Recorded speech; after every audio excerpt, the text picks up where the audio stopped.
Hello साथीभाइहरू, एउटा कुरा चाहिँ अचम्म लाग्छ हौ मलाई। मोबाइलमा भिडियोहरू बनाएर हाल्यो, भ्युजै आउँदैन। यो भ्युज कहाँ गयो हो भनेर चाहिँ यसो सोचेँ।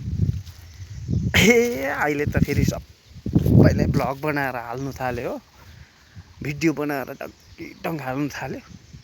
मान्छे बाठो भएको छ। प्रोफेसनल मुड बनाएर चाहिँ मान्छेहरूले आफ्नो भिडियो सेयर गरेको छ। अनि प्लिज मेरो भिडियोमा कमेन्ट्स गरिदिनु, लाइक गरिदिनु, सेयर गरिदिनुहोस् है भनेर भन्छ। सेयर गरिदिनु ल भनेर भन्दाखेरि चाहिँ अब मेरो प्रोफेसनल मोड हो, सेयर गर्नु हुँदैन अरे त्यो पेजबाट भन्नु।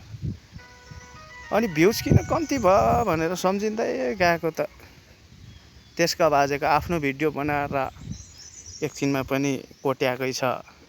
कसले लाइक गर्यो, कतिजनाले हेऱ्यो भनेर। अनि आफ्नै भिडियो दिनमा 100 खेप हेरिन्छ, अर्कोको भिडियो त हेर्ने फुर्सदै छैन हौ साथीभाइ। यस्तै छ जिन्दगी।